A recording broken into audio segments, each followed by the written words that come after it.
TheForest.com.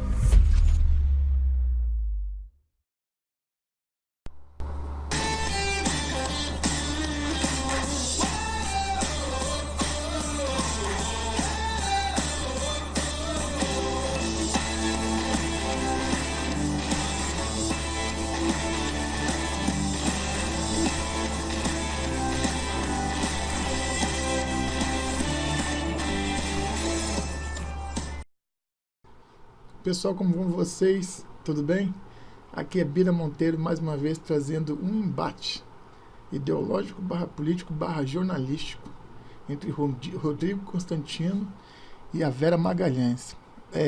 Falando a despeito do discurso do presidente, tanto do presidente Bolsonaro quanto do presidente Trump.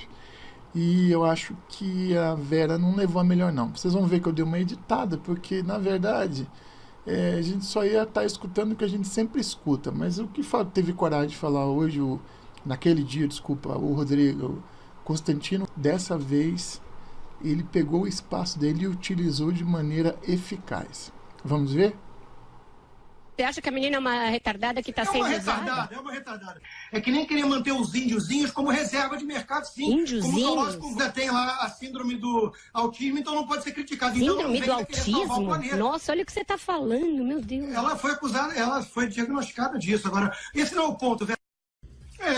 Vamos lá, eu tive uma visão bem diferente dos colegas, eu achei um bom discurso. Eu não tenho em tanta alta conta assim a ONU. Eu acho que naquele mesmo púlpito já passaram figuras como Che Guevara, em 64, falando que fuzilava e fuzilava mesmo no regime cubano.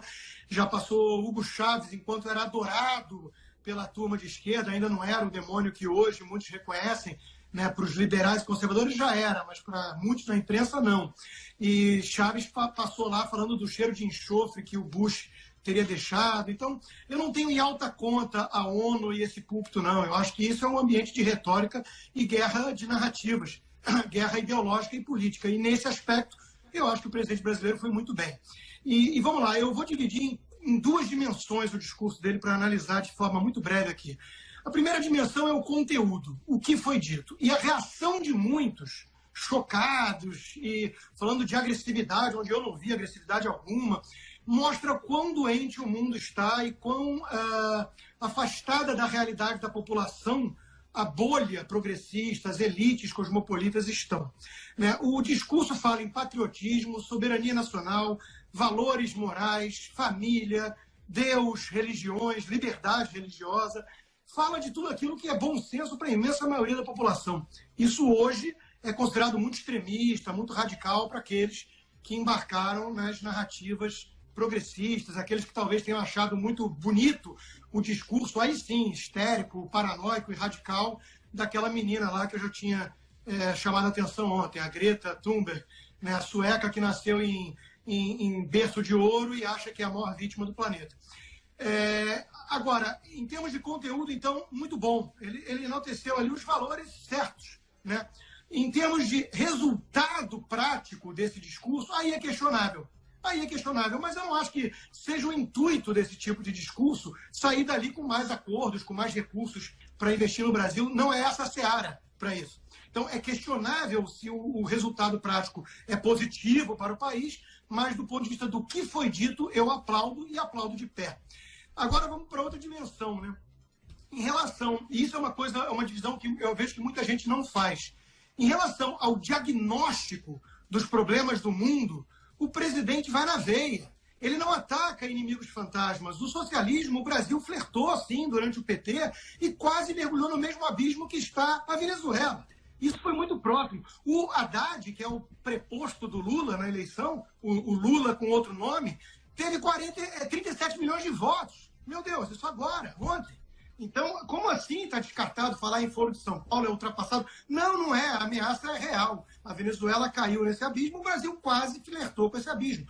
E o presidente soube defender o caminho diferente que o Brasil vai, com uma reforma liberal, uma agenda reformista e tudo mais, né? Com livre mercado, abertura comercial, privatizações, tudo à contramão do que diz o receituário esquerdista, que é hegemônico, predominante no Brasil há décadas. Então, eu acho aí que é uma novidade muito importante. O diagnóstico, repito, que ele faz é real, e os inimigos que ele ataca são verdadeiros, né? O globalismo existe, é uma ameaça, o esquerdismo, o ambientalismo histérico, isso é uma nova religião secular, né? Uma coisa perigosíssima, né? Histérica e tudo mais, que prega um governo mundial como solução para o iminente derretimento do planeta, que não existe coisa alguma.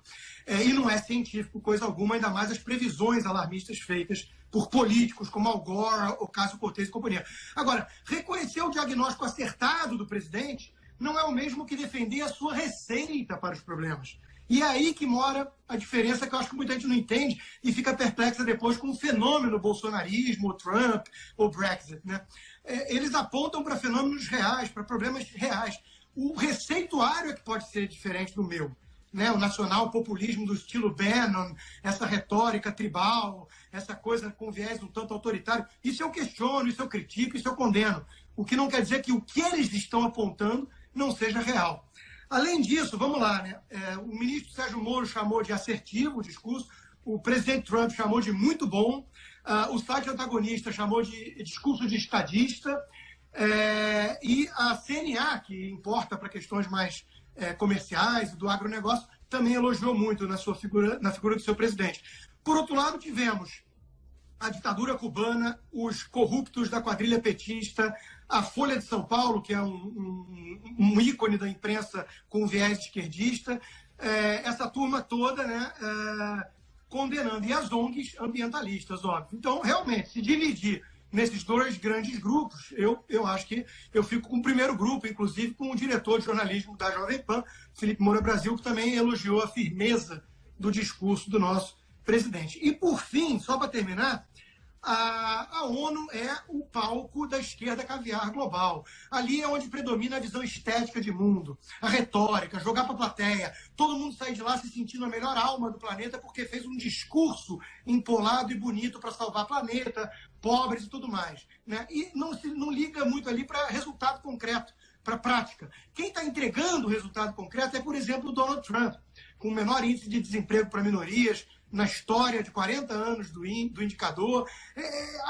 A história sempre foi essa. A ONU é o palco de Obamas da vida, que estão de olho em Prêmio Nobel da Paz sem ter feito nada pela paz no mundo, enquanto que a direita está mais preocupada em fazer e entregar resultados. Nesse sentido, eu acho que tanto o discurso de Trump foi muito bom e o discurso do presidente Bolsonaro foi muito bom porque enalteceu esses que fazem e que entregam resultados e não estão tão preocupados assim em jogar para a plateia. Portanto, grande dia.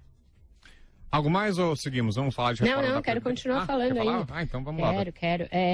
Eu acho que não dá para categorizar um mundo assim de forma tão simples, dividir em dois grupos, fazer uma risca no chão, dizer que de um lado estão os virtuosos e de outro estão aqueles malvados. Blá, blá, blá, blá, blá. E 10 minutos depois. Isso é bobo, isso é infantil, isso é passadista. Olha, eu realmente tenho visão muito diferente do mundo, né? Do mundo que estamos vivendo. O socialismo é uma ameaça real, não está enterrado. Infelizmente, tem um partido comunista no Brasil, de gente que defende esse caminho, e o ambientalismo a menor chance radical. de chegar ao poder, Constantino? No mundo todo, Rodrigo. Deixa eu continuar, por favor. O mundo todo tem esses partidos. Deixa eu continuar assim. A imprensa adora falar em extrema-direita, mas nunca fala em extrema-esquerda.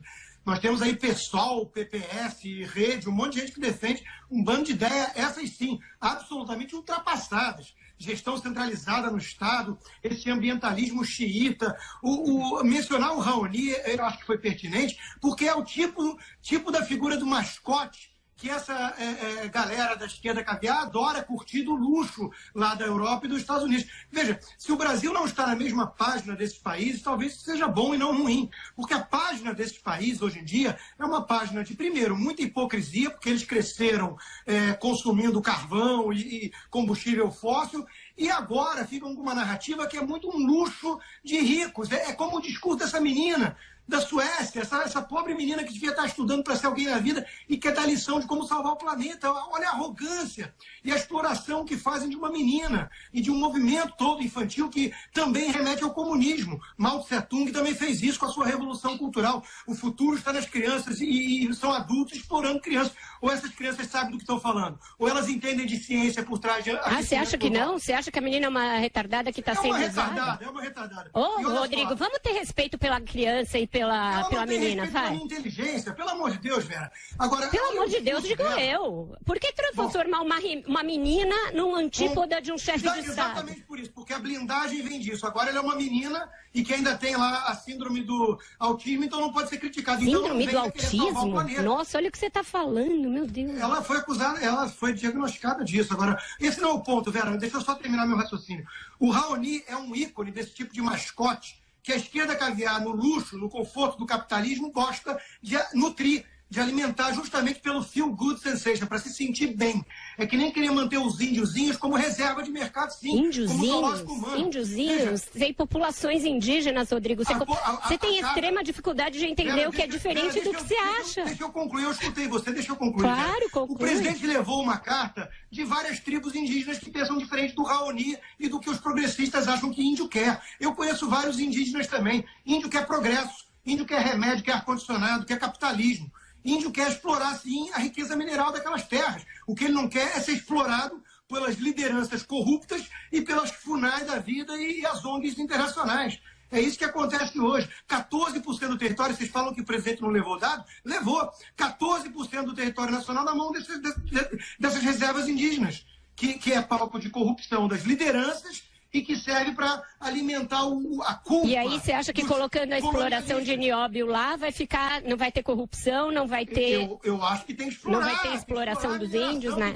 Veja, olha só, a cada discurso de uma Greta da vida, que aquece os corações da turma do Leblon e da Vila Madalena, tem 10 chineses felizes da vida, porque a China cresce consumindo carvão e poluindo. E a China também não é o alvo principal da Greta, que sequer citou a China. E esse pessoal todo na ONU não cita a China. Por que será? É hipocrisia, né? É porque a China é muito grande. A China não podemos, inclusive, atacar, porque é parceiro comercial. Mas quem é o maior poluente em termos relativos a PIB produzido? É a China, não é os Estados Unidos. A solução para o problema da poluição chama-se capitalismo, tecnologia. A seita ambientalista virou um refúgio das viúvas do comunismo, que não conseguem mais atacar o capitalismo por não produzir riqueza e agora atacam porque produz riqueza demais e vai destruir o planeta. A China não é capitalista no modo de produção, né? Na sua economia ela não pratica nenhum, você acha nada próximo do capitalismo. É um capitalismo de Estado, mas é capitalismo, certo? Sim, sim, e tirou centenas de milhões de pessoas da miséria desde que abraçou esse modelo com Deng Xiaoping na década de 80. Então tem de se cobrar metas climáticas da China, igualmente a de outros países. Aí você condena os chineses de nova miséria, porque é um luxo, vamos ter energia eólica na China. Pelo amor de Deus, eu não compro o alarmismo de Al Gore, Ocasio-Cortez e companhia, Vera. Isso não é científico. Isso Mas quem está falando em alarmismo? A gente está falando em acordos que têm metas com os quais os países se comprometeram. E que eles não cumprem. Mas o Brasil assinou. Não cumprem. O Brasil assinou e, inclusive, referendou, disse que vai se manter no acordo. E não vai cumprir, como a França não cumpre, e bom para os franceses. Porque se forem cumprir essas metas, que em nada vai resultar em termos de redução de temperatura média no planeta, como vários cientistas reconhecem, vai condenar um monte de gente à miséria. Então, a seita ambientalista não me seduz, não me comove. Não adianta. Nós continuamos com o mesmo problema. Ele vai voltar. A viagem dele foi dinheiro jogado pela janela. Expôs bem a hipocrisia. Bom, o debate está bom. Esse rapidinho, Josias, por favor, conclua. Vamos lá. Então é isso. Dando prosseguimento à nossa série de imitadas, agora nós vamos ver a opinião de Caio Coppola. Vamos em frente agora, o assunto é política no Morning. Depois de um pedido de progressão de regime feito pelo Ministério Público Federal, os advogados do ex-presidente Lula vão a Curitiba consultá-lo sobre o assunto. A reportagem é do nosso colega Vitor Brau. Os advogados de Lula devem se reunir nesta segunda-feira com o ex-presidente para tratar da possibilidade de ida para o regime semiaberto. Na sexta-feira, procuradores da Lava Jato pediram à juíza Carolina Lebos, responsável pela execução da pena do petista, que conceda a ele a progressão de regime do fechado para o semiaberto. No documento, a Força-Tarefa alegou que Lula já estaria prestes a atingir o cumprimento de 1/6 da pena estipulada pelo Superior Tribunal de Justiça, que é de 8 anos, 10 meses e 20 dias de prisão, que apresenta bom comportamento e que, por isso, teria direito ao benefício. Logo depois da manifestação do Ministério Público Federal, a defesa de Lula disse que vai consultá-lo sobre a possibilidade em uma reunião nesta segunda-feira, mas declarou que o ex-presidente deve ter a liberdade plena restabelecida porque não praticou qualquer crime e foi condenado em um processo ilegítimo. A posição é a mesma da namorada de Lula, a socióloga Rosângela da Silva, que escreveu nesse final de semana no Twitter: "A liberdade irá nos alcançar, mas não virá assinada por aqueles que fraudaram a justiça." No regime semiaberto, o preso pode trabalhar ou fazer cursos fora da cadeia durante o dia, mas precisa voltar à noite e aos finais de semana. Ocorre que, em muitos casos, os presídios não têm condições de abrigar detentos nesse sistema e, com isso, acabam sendo liberados com o uso de tornozeleira eletrônica. No caso de Lula, se houver a progressão de regime, caberia à juíza Carolina Lebos definir em que condições se daria o cumprimento da pena. O ex-presidente está preso desde abril do ano passado na Superintendência da Polícia Federal em Curitiba, no Paraná. Tá aí, a gente acompanhou a reportagem do Brau. Caio, na tua opinião, tem alguma intenção, essa é uma decisão protocolar, ou há alguma intenção aí, porque a defesa do Lula diz que pode haver algum prejuízo na questão do habeas corpus, ali do que ele requer, e quer que seja anulada essa sentença.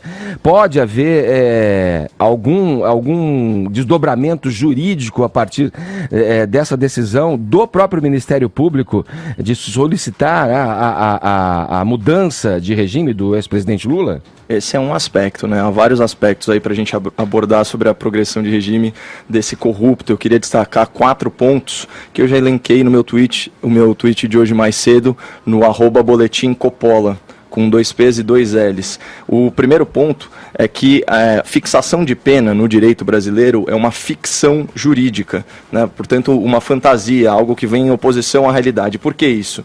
Porque aqui, né, no nosso direito penal, a pena sentenciada ela é sempre reduzida e abrandada por uma série de dispositivos penais, né? Eu vou dar alguns exemplos para o ouvinte, é até um pouco chocante para quem é leigo, mas vamos lá. Você tem, por exemplo, substituição de pena, né?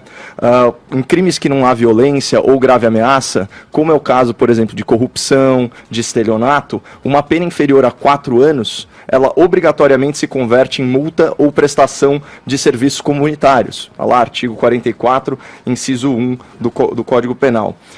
Outro ponto, o regime inicial de cumprimento da pena. Só aqueles réus condenados a mais de 8 anos no cárcere iniciam efetivamente a sua pena em regime fechado, em qualquer um dos casos. Está lá no artigo 33, parágrafo 2º, a linha A do mesmo Código Penal. É o caso do Lula, por exemplo, que pegou pena de 8 anos e 7 meses. Tem também a questão da primariedade do réu. O réu, ele é considerado primário até a sua primeira condenação com trânsito em julgado, independentemente de quantos crimes ele cometeu até esse ponto. Para o direito, o Lula é réu primário no caso do triplex, no caso do sítio de Atibaia, do Instituto Lula e todos os outros processos, porque nenhum desses crimes foi cometido após a sua condenação. Aliás, a sentença dele não está transitada em julgado, né? Ele foi condenado nas 2 instâncias e perdeu a apelação ao Tribunal Recursal, mas ainda não transitou em julgado a sentença. E, finalmente, a gente tem aí a progressão de regime, né? Que é o caso em tela, que é o artigo 112 da Lei de Execução Penal, que estabelece que se o preso ou o hóspede, né, no caso do Lula, abre aspas, ostentar bom comportamento carcerário, ele deve ser transferido para um regime menos rigoroso após cumprir 1/6 da pena, né? E o Lula, ao que tudo indica, ele se sente muito em casa lá na Superintendência da Polícia Federal, da entrevista para a Folha, e por aí vai, parece ser um cara de bom comportamento. Portanto, a pena de fato, ela nunca reflete a pena combinada pelo juiz na sentença. A própria lei, ela ataca a punição ao criminoso. Segundo ponto que eu destaquei, progressão de regime por bom comportamento é regressão da pena por mau comportamento na rua. E aqui é uma consideração de natureza moral. Só por se comportar como um cidadão médio, como uma pessoa razoável, o criminoso ele deixa de cumprir 84% da pena fixada no regime fechado. Será que isso é justo ou será que isso é reflexo de uma inversão de valores? Não faz muito mais sentido agravar a pena do criminoso por mau comportamento no cárcere? Ao invés de privilegiá-lo, ao invés de atenuar a sua pena por bom comportamento, ignorando todo o sofrimento que ele causou fora da cadeia, e vamos lembrar que corrupção mata? Bom, Só uma consideração do ponto de vista moral. O terceiro ponto é que, no Brasil, né, cadeia não tem portão, tem porta giratória. Sempre falei isso aqui. Além de todos os mecanismos que eu já citei sobre abrandamento de pena, tem outros. Tem audiência de custódia para relaxamento de prisão em flagrante, tem as saídas temporárias do regime semiaberto, que são as famosas saidinhas ou saidões, né, de Dia das Mães, Dia dos Pais, Dia das Crianças, Páscoa, Natal. Lembrando ao ouvinte, a saída é não monitorada, certo? E, invariavelmente, uma taxa enorme de criminosos deixa de regressar, né, para o sistema penitenciário. As fugas são uma certeza. E, finalmente, tem o indulto de Natal, que extingue, né, a pena dos criminosos e que só a partir do ano passado, né, de 2018, parou de ser ditado pelo presidente da República. Esses 3 pontos, eles endossam aquela tese de que só está na cadeia, salvo raríssimas exceções, só está na cadeia no Brasil a seleção do crime. Né? Aliás, uma parcela da seleção brasileira do crime, porque a grande maioria está na rua rindo da lei penal, porque no Brasil o crime compensa, a conta fecha, não comete crime quem tem freio moral. Graças a Deus é a esmagadora maioria da nossa população trabalhadora e honesta, ao contrário do Lula, que não é nenhuma coisa nem outra. E aqui a gente chega no 4º e último ponto. A prisão domiciliar é o pior cenário para a narrativa Lula livre. E isso aqui, vamos dizer assim, é a metade cheia do copo, para animar o ouvinte no começo da semana, porque é muito difícil posar de preso político no conforto do seu apartamento, certo? A progressão de regime em favor do réu criminoso é uma prova cabal da observância do devido processo legal. Como assim? Então você é perseguido, mas foi beneficiado pela justiça que supostamente te persegue? Não faz sentido. Então, com esse pedido acertado da Procuradoria, fica claro que o compromisso do Ministério Público é com a lei, independentemente da opinião pessoal dos membros da Lava Jato sobre esse grande corrupto que é o Lula. E percebam o desespero no tweet da namorada do Lula que a gente viu na reportagem, a socióloga Rosângela da Silva, abre aspas, a liberdade irá nos alcançar, mas não virá assinada por aqueles que fraudaram a justiça. E é um problema isso, porque o Lula ele não tem o direito de permanecer preso contra a lei penal. E a sua soltura vai escancarar para a sociedade a bandidolatria do nosso sistema penal, com todos esses incentivos aos criminosos que a gente já tratou aqui. Finalmente, do ponto de vista político, a soltura de Lula, obviamente, favorece a polarização política e fortalece, né, a oposição ao Lula, que nesse momento tem como principal agente o que? O presidente Bolsonaro. Então, o Lula só tem a perder indo para o regime semiaberto e, consequentemente, pela súmula 56 do STF, para a prisão domiciliar. É péssimo para ele e é por isso que o cara que está o tempo todo pedindo pela sua liberdade, na verdade, não quer sair da cadeia. Ele estava o tempo todo manipulando aí o seu gado.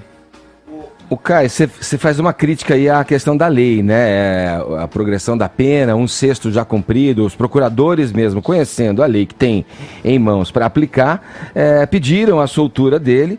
Muito possivelmente também poderia pensar para não incorrer em nenhum ato que poderia ser questionado ali na frente durante o processo. O que fazer então, já que você é um cara da lei, que você é um cara do direito, formado, bacharel em direito, o que fazer então? Porque a lei a ser aplicada é a lei que tem à disposição. Qual é a tua opinião? Qual é a tua sugestão para que esse estado de coisas não aconteça? Fora a crítica que você tem a todo o processo, a própria figura do Lula, como você coloca aqui. Então, lei está aí para ser cumprida, independente da gente gostar dela ou não. O pedido da Procuradoria foi muito acertado. O Lula, de fato, tem que progredir de regime e tem que terminar em prisão domiciliar. Né? A transformação social, ela passa necessariamente pelo crivo popular que elege os seus representantes, que vão ao Congresso Nacional legislar. Não deveria ser em causa própria, geralmente mas deveriam legislar em nome do povo brasileiro. Obviamente o povo brasileiro está muito insatisfeito com o nosso sistema penal, com as regras brandas do nosso Código Penal, da Lei de Execução Penal. Então, mas o que fazer aí no caso? Como mudar esse estado de coisas? Se a lei, pelo que eu entendo do teu discurso, é leniente com relação ao que está acontecendo nesse caso específico, só para a gente centrar nele. A lei só se muda com processos legislativos. Teria que pressionar os parlamentares, certo? A encampar aí uma reforma penal. É dificílimo, porque a reforma penal necessariamente prejudica os parlamentares. Imagina, a gente não consegue nem tipificar a caixa 2 como crime no Código Penal. que dirá acabar com esses benefícios, porque em última análise isso aqui beneficia os corruptos, certo? Imagina, considerar a corrupção um crime sem violência ou grave ameaça. Você pega lá o artigo 33, parágrafo 2º do Código Penal, é uma piada. Mas essa era uma agenda que estava nas manifestações aí, inclusive aquela convocada pelo próprio Bolsonaro, as manifestações da direita, isso era uma coisa que está na agenda, mudar a lei, porque tinha até, eu me lembro quando ocorreram essas manifestações ali, um grupo ali, não sei se menor ou minoritário, dentro desse todo da manifestação, que queria lá o fechamento do Congresso, queria o fechamento do STF, pedindo impeachment, enfim, dos ministros do STF. Isso que você está alegando faz parte da agenda dos movimentos de direita? Você que é um cara conservador de direita? Com certeza faz parte da agenda dos movimentos, não necessariamente uma prioridade, aquela diferença entre o que é urgente e o que é importante, porque a gente está num estado de coisas em que, por exemplo, você tem questões de ordem econômica, né, como a reforma da Previdência, a reforma tributária, a reforma administrativa, o ajuste fiscal, que acabam aí tendo um certo protagonismo. Agora, isso de fato revolta, e é muito importante aqui pontuar, você vê, o Ministério Público, né, os procuradores da Lava Jato estão se esforçando e colocando a sua opinião pessoal de lado, né, a respeito desse grande corrupto que é o ex-presidente Lula, e fazendo a coisa certa, advogando para que ele vá para um regime menos oneroso. É o exato oposto do que fez o STF, formando aquela maioria em relação à polêmica das alegações finais, quando determinou que o procedimento fosse executado contra a lei processual, porque não existe lei. Então, enquanto os procuradores da Lava Jato estão querendo cumprir a lei, o STF está justamente atropelando o processo legislativo, tentando inventar leis e decidindo contra o que está disposto no Código de Processo Penal e no Código Penal. Valeu, gente. Gente, valeu. Até a próxima. Valeu, um grande abraço para vocês. Minha continência, Brasil acima de tudo, Deus acima de todos. Valeu, um grande abraço.